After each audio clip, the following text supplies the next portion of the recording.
Lonely lumberjack pays $2, shocked when she offers herself. In a dusty Oregon outpost in 1869, where the air stings with pine sap and tobacco, a woman named Elara stands on a rickety stage made of wooden crates. Her breath is quick and ragged, betraying a fear she tries to hide beneath a coarse sack tied tight over her face. Her dress, thin as a whisper, clings to her curves, damp with sweat, outlining her body. A bead of moisture traces the soft dip of her throat before vanishing beneath the sack's frayed hem. The crowd of men, their eyes hard and hungry, jeers, which one spits, tobacco juice splattering the dirt. $2 for a corpse. Another laughs, their voice is a filthy tide of greed. Suddenly, boots crunch through the mob. Jonas Cole, his broad shoulders straining his worn coat, steps forward. His face is shadowed by a black hat, his hands, rough from years of felling timber, flex with purpose. $2, he says, his voice low and sharp like a blade cutting the wind. The auctioneer blinks, caught off guard. You ain't seen her face, mister. Jonas's gaze locks on Elara. Her body is still, yet alive, trembling under his stare. I'm marrying a woman, not a face, he says, each word heavy and final. A silence falls, sharp as a drawn gun. Elara whispers, Elara Finch, her voice soft and familiar, stirring a memory in Jonas.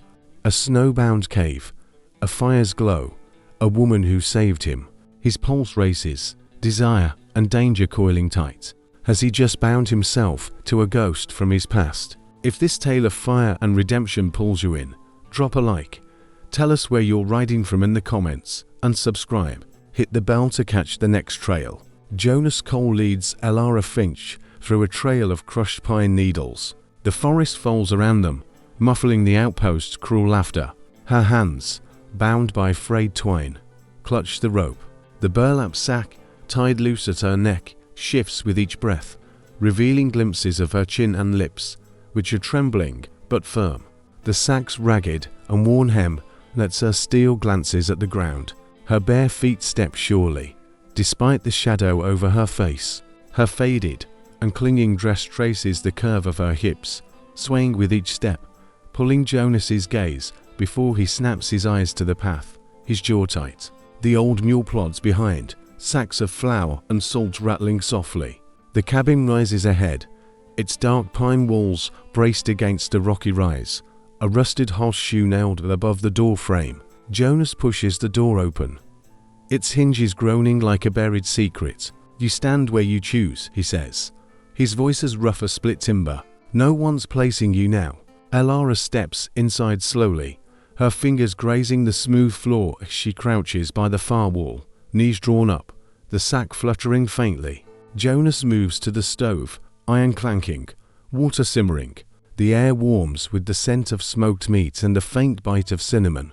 He sets a wooden bowl near her, steam curling upward, and steps back, giving her space. He doesn't ask, doesn't push, just watches the fire.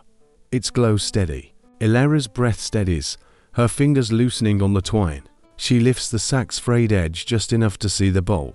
Her movements are practiced, as if she has learned to live half hidden. What is this? She asks, her voice soft but clear through the thin burlap. Jonas stirs his own bowl, his eyes tracing the table's grain. Meal for the last one standing, he says. Cooked it after long days in the woods.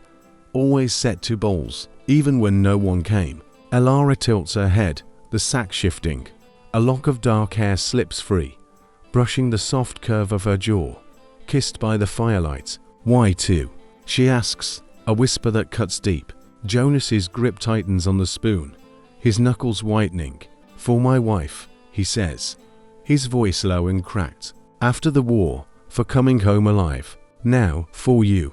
A sound escapes her, sharp, almost a laugh, swallowed quickly. She lifts the sack's hem higher, her slender fingers guiding the spoon beneath it. Each bite is slow and deliberate, as if she is tasting trust itself. Jonas keeps his eyes on the fire, but her presence fills the room, heavy and alive. That snowbound cave lingers in his mind, her voice, her hands, the fire she kept burning. He wants to ask if it's her, if she's the one who saved him, but the words catch in his throat. She's a stranger, bought for $2, yet her voice hums like a song he's carried for years. Outside, the river murmurs, the forest is still. Elara sets the bowl down, her hands folding tight, the sack settling back over her face. "You don't know me," she says, her voice sharp now, a wall rising. Jonas leans forward, elbows on his knees, firelight carving shadows across his face. "Don't need to," he says steadily. "Not yet." But her breath hitches, a fear unspoken, her body curling tighter, the sack a shield against his gaze. Jonas's chest aches, a pull he hasn't felt since his wife's laughter warmed these walls. He stands and steps into the night, the cold biting his skin. The stars burn bright and unyielding. He's bound to her now, a woman whose voice stirs ghosts. But what shadows does she carry? And why does his heart, sworn to another, stir for her? Spring weaves through the Oregon pines, wildflower spiking the air with faint sweetness. Elara Finch moves with quiet grace now, her steps sure. The burlap sack, tied loose at her neck, its thin weave shifting with each breath, allows the frayed hem to let her steal glances at the earth. She works beside Jonas Cole, her hands deft, guiding a needle through his torn shirt, stitching by feel. Her fingers are scarred, but steady, her arms flexing smoothly under the sun's heat. A bead of sweat traces the curve of her wrist, pulling at her elbow. Jonas swings his axe, wood splintering, each crack a fight to bury the heat her nearness stirs. His wife's vow chains him, a promise carved in loss, but Elara's presence burns, a hunger he can't shake. One evening, storm clouds bruise the sky, the air thick with the promise of rain. Jonas finds Elara by the river, fetching water. Her fingers nimbly loosen the sack's knot to see the bucket's edge. She hums O Shenandoah, the melody low and haunting, slipping through the burlap's weave, cutting Jonas like a blade, dragging him back to a snowbound cave where her voice kept him alive. She bends to dip the bucket, her dress pulling tight, the fabric outlining the full curve of her breasts, drawing low as she leans, heavy and soft, stirring a raw ache in Jonas's gut. He clenches his fists, his breath shallow, fighting the urge to look, to want. She turns, sensing him, and the bucket slips. Water splashes, soaking her dress. The cotton clings to her thighs, white and ripe under the damp cloth, glistening in the fading light, each curve a taunt to his restraint. Her breath quickens, the sack fluttering, revealing the soft line of her jaw, her lips parted and trembling. "Elara," he rasps, his voice thick, a growl of need he can't hide. She freezes, her fingers tightening on the bucket, her knuckles pale. The river hums, the only sound between them. Jonas steps closer, his boots sinking into the mud, his pulse hammering, a wild thing caged too long. He's alone, has been 4 years, and her body, those thighs, those breasts, pulls at him, raw and unyielding. His hand lifts, trembling, brushing the sack's edge, grazing the warm skin of her neck. Her pulse races under his callous fingers. She gasps softly, a sound that sends fire through his veins. He leans in, close enough to smell pine and river on her skin, her breath hot and ragged. Her head tilts, the sack slipping higher, her lips inches from his, full, parted, begging to be tasted. Jonas's hand moves boldly now, sliding down her shoulder, his fingers grazing the damp cotton, tracing the swell of her breast, stopping just shy of slipping beneath. Her chest heaves, pressing against his touch, her body arching, a silent plea.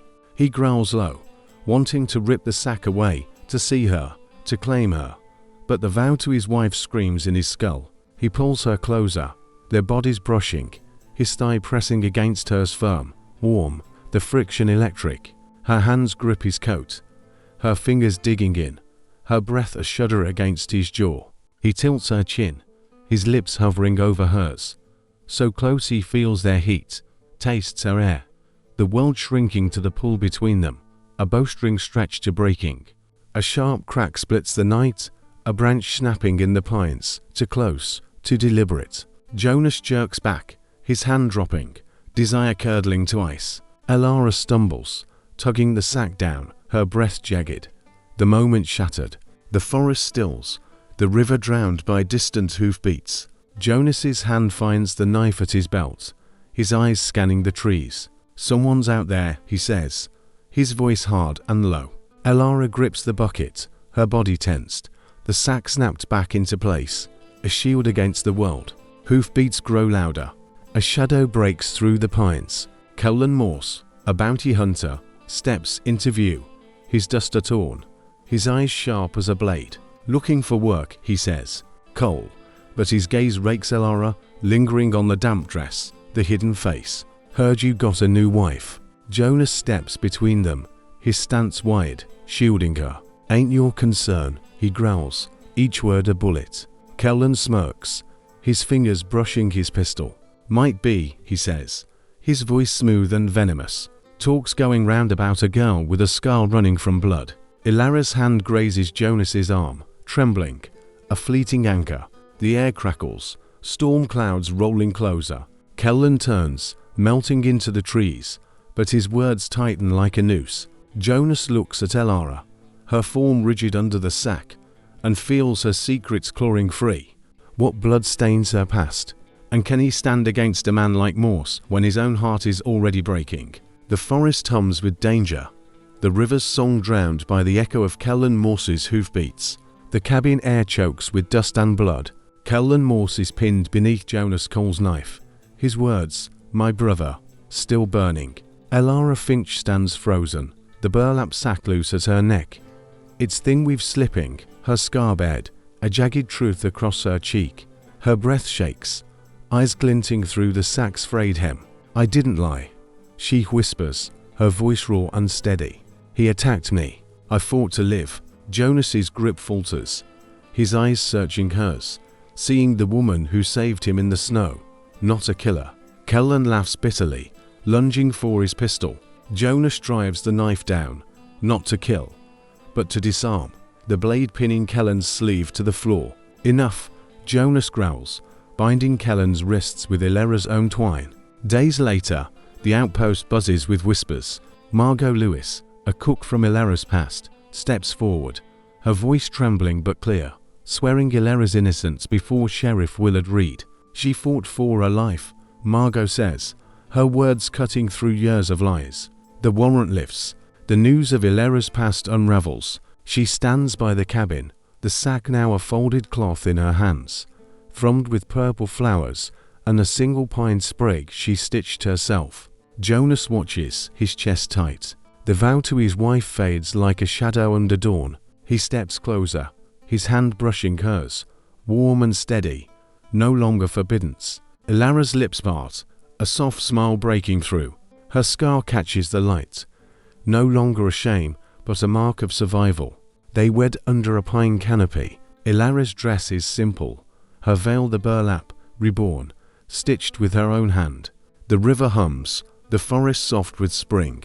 They plant a small pine by the cabin, its roots a promise of new beginnings. As the sun dips, Elara's hand rests in Jonas's, her fingers tracing his calluses. Their scars are entwined. The path ahead stretches, not without shadows, but together they walk it, redeemed. If this tale of love and redemption stirs your heart, drop a like. Tell us where you're writing from in the comments, and subscribe. The super thanks keep these trails alive. Hit the bell for the next story, where desire meets danger under the open sky.